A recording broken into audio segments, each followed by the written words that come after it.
Buen día, gente. Estamos en la clase número 14 del curso Soberanía para Niños y Adultos por Alejo Visionais, dando los primeros pasos hacia la soberanía. Lo estamos comunicando número 14 y hoy el título se llama Declaración de Guerra 2020. Bien, les aconsejo a todos que lean este libro de Sun Tzu, El arte de la guerra, y ya vamos a hablar de esto un poquito más. ¿Cuándo entendí yo de la guerra? Mucho antes de leer este libro. Yo llevaba 5 meses en mi trabajo y ya era considerado el comodín. El comodín. ¿Por qué? Porque yo aún no había desarrollado este método de piensa por ti mismo, pero ya era capaz de diseñar métodos prácticos para aprender a manejar todos los procesos que realizaba en ese lugar. Entonces, me fue muy fácil aprender a manejar al menos 10 secciones distintas, 8 en realidad, y 2 que tenía dificultades, pero 8 secciones distintas las manejaba casi igual que el operario que estaba ahí, que tenía una experiencia de 11 años. Entonces, cuando faltaba alguien, yo como comodín iba y cubría ese puesto. Y cubría el mío más ese. Llegué hasta cubrir hasta 3 puestos seguidos en un solo turno. Que es muy difícil, te cansas mucho, pero yo daba el 100% de mis capacidades para mantener el trabajo, porque me gustaba. Entonces noté que el capataz, por envidia y miedo, empezó a sabotearme, a hablar mal sobre mí, sobre lo que yo hago, y me empezó a causar ciertos perjuicios. Yo hablé con él y él me dice que no, que todo mentira y que él tenía problemas con su familia, con su mujer, con su hijo, qué sé yo, y bueno, me cortó por ahí el tema. Entonces, hasta que un día, llegando a los 5 meses de trabajo, un jefe me reclamó, diciendo, siempre usted el que tiene problemas, ¿por qué? Y yo le pregunto, ¿cuál es el problema? Y le insisto porque no me quería decir, me dice, mire lo que ha pasado acá en la producción, se arruinó toda la producción por culpa de usted. Y yo, ¿cuándo hice eso? Si yo no trabajé en esa sección, que es el clarificado de jarabe, no trabajé en esa sección en toda la semana. Sí, el sábado me dice él, pero jefe, usted sabe que el sábado yo descanso. Yo no entré a trabajar el sábado porque descanso. Vaya y fíjese en la sesión personal que yo no he venido a trabajar. Entonces el hombre como que cambió el tema, se fue corriendo, por decir de alguna forma, y yo quedé caliente, enojado como ninguno. Y eso me llevó a investigar, pero con el mismo método que yo te digo, investigar todos los procesos y meterme en la computadora donde tenía los datos y las tablas y los gráficos de la producción y todo, y me di cuenta que había ciertas irregularidades, pero un día, no podía demostrarlo, pero un día, cubriendo 2 puestos entre el ir y venir, vi al capataz tocar los controles, que yo no sabía cuáles eran hasta el momento, porque no me había metido mucho en la oficina de cómputos de esa sección. Y averiguando me di cuenta que él estaba saboteando a otro compañero, el cual cada vez que él entraba a su trabajo, se le iba el alma y la espalda trabajando porque todo le salía mal. Yo hablé con este chico, le dije qué es lo que pasaba y no me creía, y bueno, al fin pude darme cuenta que él también me hacía lo mismo a mí, pero más sutilmente. ¿Por qué? Porque yo era más pícaro y cada vez que él salía de la oficina, yo entraba y veía qué es lo que había hecho. Entonces él me hacía daño, pero paulatinamente. Volví a hablar con él ya con otro tono, me ignoró como diciendo que son fantasías mías, y me habló de su familia, me hizo todo el verso, me hizo sentir mal, me hizo sentir culpable, que yo justo en ese momento, que él está triste, le vengo a hablar de esos temas. Bueno, el tema es que el capataz empezó a buscar aliados, y a muchos, del propio compañero, incluido a ese que yo traté de ayudar, y me sometió, me hicieron un informe, tuve que ir al psicólogo porque yo era el chico malo, qué sé yo. Y me dejé perder la batalla, ¿por qué? Porque pensé que si yo hablaba en contra, o sea, del capataz en mi defensa, tenía que decir que él robaba y cómo robaba, y yo lo podía demostrar. Y si lo despedían a él, su mujer, su hijo iban a quedar sin trabajo. Yo le iba a perjudicar no tan solo al capataz, sino a toda su familia. Entonces me dejé ganar porque ¿qué? Yo no tenía hijo, nada, y digo, bueno, yo busco otro trabajo y ya está. Bien, luego de haber perdido durante la derrota, entendí lo siguiente, que en una pelea, en una batalla o en una guerra, cada uno de los individuos tiene el 50% de ganar y el 50% de perder. Aunque tú pelees con alguien que es mucho más grande, mucho más fuerte, siempre existe el 50% de ganar o el 50% de perder, ¿sí? Aunque tú no lo creas, hablando estadísticamente. Bien, Entonces, siempre hay uno que declara la guerra y el otro que es declarado como enemigo de esta guerra. O sea, ¿a quién vamos a combatir? Entonces, tú declaras la guerra en defensa del territorio, ¿sí? Que te están ocupando, el daño que te están haciendo, para terminar con la hostilidad del enemigo y así puedes firmar la paz y evitar una confrontación o que te sigan haciendo daño. Luego tienes la declaración de guerra en ataque, que es se busca destruir al enemigo, invadir su territorio y obtener el control total de sus recursos. Entonces acá tenemos a quién. Tenemos a dos tipos de cuestiones, el ganador y el perdedor. ¿Sí? Y luego tenemos a los países que no participan y se hacen los tontos. ¿Sí? Bien, entonces el ganador, ya sea un país, ya sea el capataz, ya sea yo o una empresa, quien sea, lo que se busca para ganar es el exterminio del enemigo a través del daño y del dolo, es decir, causando daño y haciéndolo sufrir. Entonces el ganador, según la ley de la guerra, para los ganadores, acá te lo explica bien el por qué, el ganador tiene todos los derechos de tomar todos los bienes militares y económicos del enemigo. Toma el control social y político e impone sus condiciones, siempre bajo sus condiciones, del enemigo.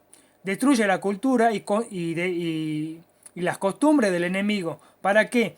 Para que ellos los debilita emocional y espiritualmente para que no reincidan en un ataque, no se vuelvan a armar y vuelvan a defender y a buscar su libertad. Entonces, toma el control de todo el territorio y lo que tenga en el exterior, ¿sí? Ya sean embajadas o lo que sea. Todo lo que le pertenece al enemigo, todo es robado y hecho propiedad por el ganador. Entonces, cuando tú firmas una declaración de paz, según las leyes, tenés 20 años de no armar, tenés un tratado, bueno, que favorece la paz. Pero el enemigo siempre te está infiltrando durante muchos años. Acá lo vemos en Argentina. Perdimos la guerra con Inglaterra por las Islas Malvinas y sin embargo tenemos infiltrados todavía que son ingleses y están en contra de la soberanía argentina. Bueno, ahora el otro jugador es el perdedor. Al perdedor le roban todas sus libertades, pero absolutamente todas, porque el exterminio del enemigo es a través del robo de libertades. Entonces es sometido de todas las formas posibles, ya sea psicológicas y sociales. Pierde la soberanía, su propia soberanía individual y colectiva o del país, y está sujeto a la acción del enemigo, del ganador, digamos, y tampoco tiene voluntad de elección. ¿Por qué? Porque siempre están las condiciones del ganador, que ha ganado la guerra. Entonces todos los perdedores involucrados se convierten en esclavos y son obligados a la sumisión por parte del ganador. Si tú reclamas algo, el ganador viene y te asesina o te mete preso porque él pone sus normas, ¿sí? Entonces, la recuperación luego de la destrucción total, ya sea externa o interna, es casi imposible para el perdedor, ¿sí? Le lleva muchos años y generaciones. Y el ganador lo que trata de evitar es eso. Entonces, en el caso mío personal, el capataz, me di cuenta después de leer este libro, que solo él y únicamente él puso en juego sus bienes, sus recursos y en lo de su familia. Él puso en riesgo a su propia existencia, ¿sí? Porque cambia sus condiciones de vida si hubiera sido despedido, y la de su familia, ¿sí? Porque si él perdía la guerra conmigo, él se quedaba sin trabajo y no iba a poder llevarle plata a su familia, y su familia iba a sufrir por la negligencia o la estupidez de este capataz. Y su arma conmigo fue la pena y la ignorancia, ¿sí? La pena de él y la ignorancia mía, porque él me hizo sentir culpable y yo lo dejé ganar, ¿sí? Entonces, tenemos lo que son las declaraciones de guerra, de acá de Wikipedia.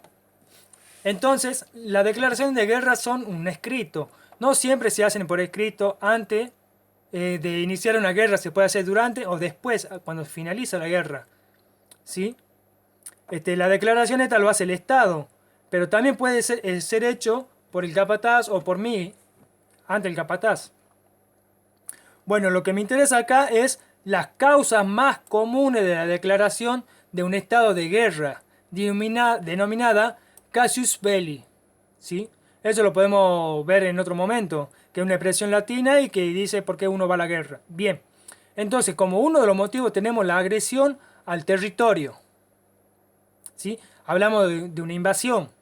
Y esto lo vemos nosotros en Siria, en China, con la parte de la isla de China, y bueno, en otros lugares. Entonces, la agresión sobre los bienes y patrimonios de los ciudadanos.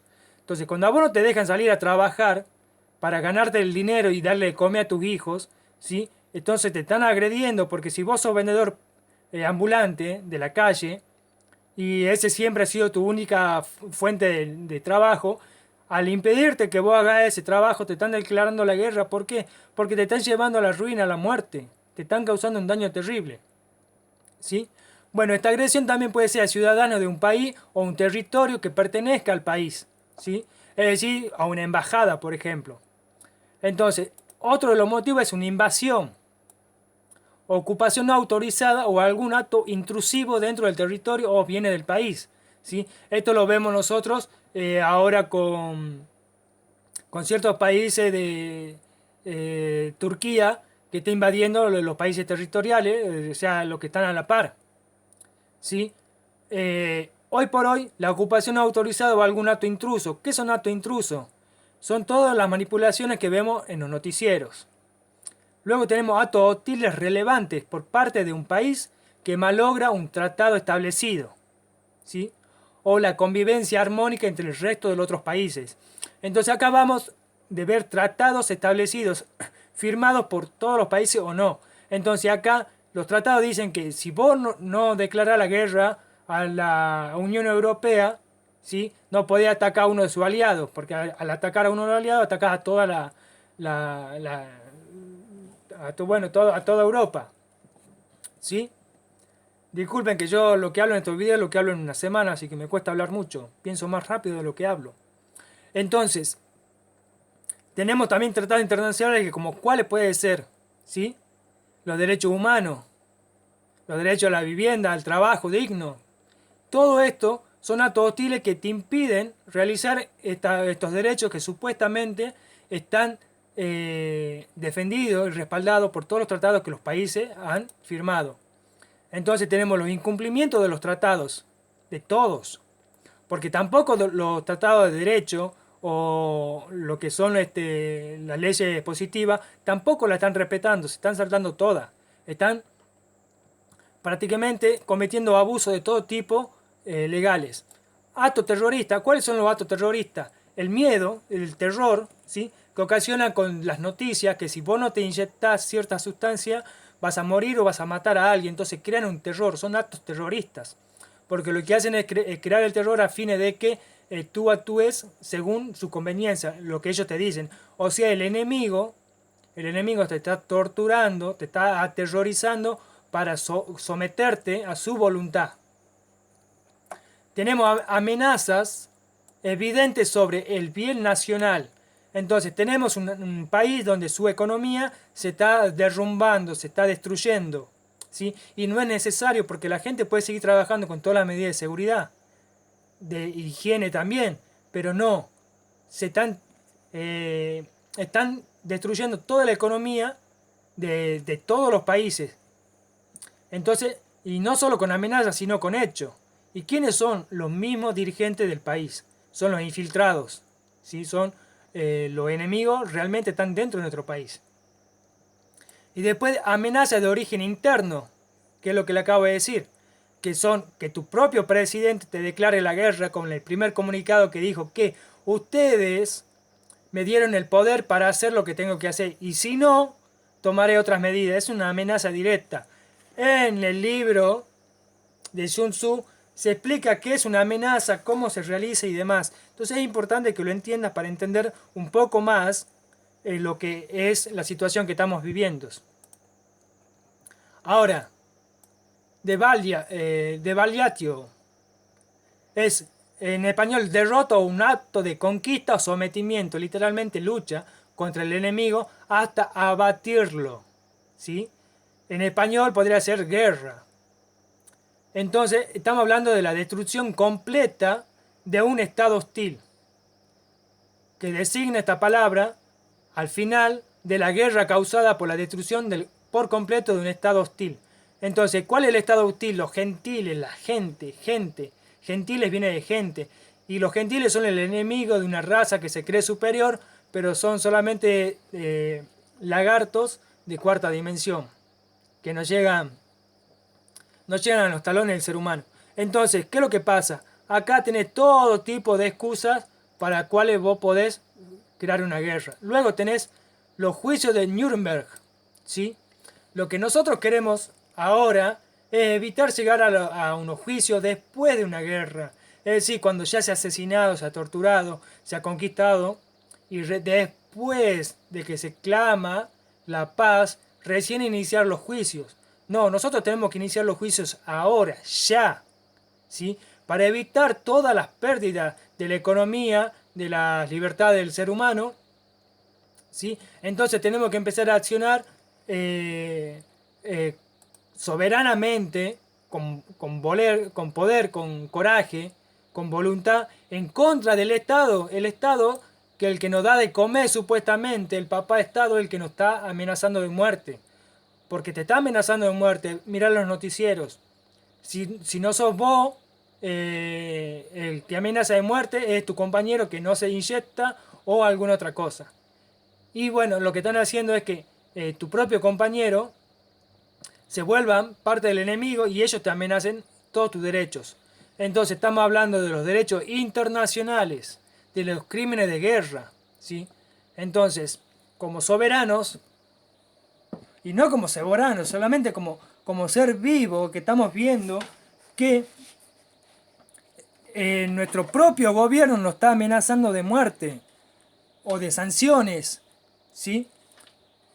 Bueno, en definitiva no lo quiero hacer más largo al video. Y lo que le estoy contando es esto, es que estamos en guerra confirmada. Cuando tú veas todo lo que dicen los diarios, las noticias, el mismo presidente, el Fernancho ese, y su secuaz, y lo que dicen los otros presidentes de los otros países es una declaración formal. Lo están declarando en la entrevista o en la rueda de prensa. ¿Y quién es el enemigo? Te dicen que a vos que es el bichito malo que mata, que es mortal pero no mata. ¿Sí? El bichito mortal que sale en cierto horario es mortal y en otro horario es menos. Es el enemigo, somos nosotros. Date cuenta. Y bueno, y a defender nuestra integridad. ¿Y cómo se defiende? Es luchar contra capa y espada, ¿sí? Aún cuando nos sintamos vencidos, luchar hasta el final. Es ganar a toda costa. No hay una opción que nos permita a nosotros perder. Sí o sí es ganar, no hay otra opción. Entonces tenemos que terminar al enemigo sin piedad ni compasión, ¿sí? Y luego de gobernar con amor y con honor todo lo que recuperemos, porque el Estado lo tenemos que recuperar. Entonces nosotros nos hacemos cargo de todas las instituciones, toda la escuela y modificamos toda la maldad que ellos han hecho y la ponemos a beneficio de la gente, ¿sí? Entonces no tenemos que destruir el Estado, no tenemos que ir a una guerra física con armas, no. Desde el derecho, desde la buena voluntad, desde la decisión, desde la soberanía de cada uno, vamos a reconquistar todo lo que nos han robado. Así que bueno, nos vemos gente. Chau, chau.